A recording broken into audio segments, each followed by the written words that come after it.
don't think any of us realized it yet, but one day, people are going to miss this version of Grayzone Warfare. Not because the game is considered perfect or not, but because one day this version of the game won't exist anymore. Games tend to continue to grow when backed by a consistent dev team and even a strong community like Grayzone Warfare has. So when a game does, it tends to leave memories behind that would be considered nostalgic one day. And I think we're living through one of those memories right now without even realizing it. Before I get too in depth, I missed Monday's upload due to some family stuff I needed to handle, but we're back on track, so be sure to subscribe to keep up to date. So let's get back into it. One of the things I've noticed, not just with Grayzone Warfare, but with almost every game I've played, is that we, the players, are always looking for what's next. The next major update, roadmap, specific feature change, or even some cases, just wipes in general. And there's nothing wrong with that. It's the exciting part of being a player. It's why games nowadays feel like they need to drip feed content to the player base in order to keep it. And that's a whole nother topic that I won't get into, but sometimes I wonder if we're so focused on the future that we forget to appreciate the version of the game we're playing today. This week I spent some hours recording footage, and I expected to come back with a big story, like an unexpected player interaction or even an intense fight, something that I could build an entire video around for you guys. Instead, I came back with a lot of quiet moments. Helicopters coming and going, those aren't necessarily quiet, but you'll see what I mean. The jungle atmosphere during sunrise and sunset, and even walking through areas I'd normally sprint past, but I wanted to enjoy the view. And at first I thought, maybe nothing really happened today. But the more I looked through the footage, the more I realized that was the story I wanted to bring to life. So one day, Grayzone Warfare will look and feel completely different. Ground Zero will be here, new systems, new mechanics, and even new players. People will look back at old videos and think, wow, remember when the game was like that? And if you think about it, that's kind of incredible, because we're not watching the history of this game, we're living it. Years from now, someone might watch this exact footage and feel nostalgic for a version of Lemang that no longer exists. That's something we rarely think about while we're actually living through it. I've had comments saying the crazy state that Grayzone was in during 0.1, and I only have one clip of myself playing it because it was my one and only kill during the entire patch.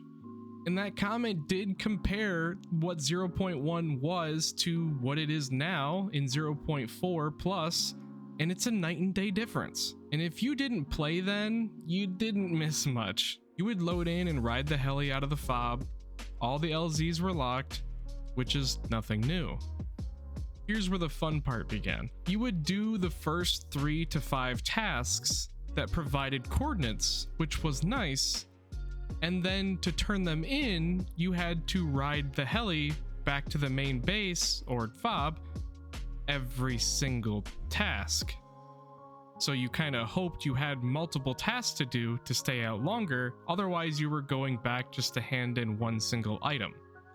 And after those initial tasks, coordinates didn't exist, and you had to figure out on your own or hope someone else could assist to complete that task. Well, at least there was a few content creators making some videos on how to do these tasks, so shout out to them.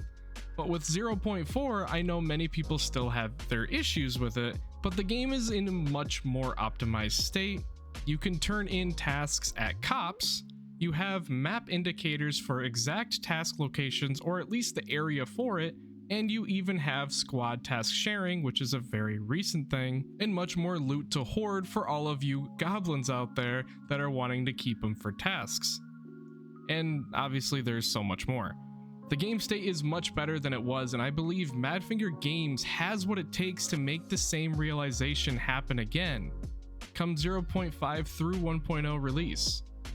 And I'm sure we're gonna see some crazy developments, as this game has only been released for just over 2 years. Escape from Tarkov, which is probably the most equivalent based game that is on the same line of Grayzone Warfare, took about 8 years to release into 1.0. And Madfinger Games, given them 8 years to complete this as a 1.0 launch, might completely change the game and where it is today, and I hope so, right? Because I've played this version of the game. I want to see what's next, and who doesn't? So what I'm getting at is that every game has its chapters. Some are loud with launches, major updates, and even content drops, which gets everyone talking and excited, but there are quiet chapters as well. The moments between the excitement where people tend to slow down, explore, experiment with systems, making different builds, and even helping each other more than you would when you just started the game. Or even sometimes you just want to go out and enjoy the world for the game that it is and enjoy the atmosphere that the game developers have created. I actually think these quieter chapters are kind of underrated because they give us a chance to appreciate the game without feeling like we're constantly trying to keep up or that we've even fallen behind. The competitive nature of these types of games does have that role where you just feel like, well, I can't play that game anymore because I'm too far behind, which is why I love that Madfinger Games does take into account all PvE players and PvP players when it comes to major updates. So initially, when I sat down to record this week, I thought I was looking for general content when it comes to player interactions and stuff, as I mentioned earlier. Instead, I accidentally found a new perspective. This footage reminded me that games aren't only defined by their biggest updates, but they're also defined by the moments between them. There are versions of the game we just stopped playing, the locations that are completely being redesigned, and even mechanics that just need balanced and then inevitably get changed. But one day we'll probably miss things that we don't even notice today, and I think that's worth taking the time to consider. I mean, look back at 0.3. It was a lot easier to do a quote-unquote squad task sharing system because everything was linear when it came to the tasks. It was a lot easier to follow each task because I was on it and so was my friend, and all we had to do was catch him up and we'd be on the same task.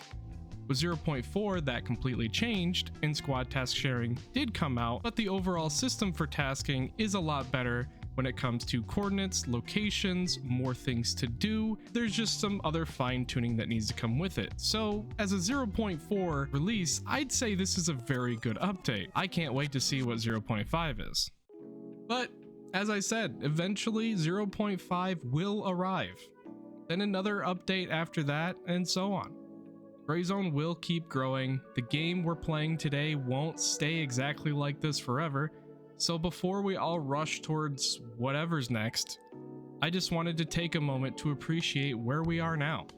Because this version of Grayzone Warfare will simply become another memory, so I'll end with an inspired statement. It's time for your next adventure, and you might not know what you're doing tomorrow, but isn't that exciting? And that's from Night at the Museum 3 with Ben Stiller and Robin Williams. Thanks guys for watching, and I'll see you guys next time.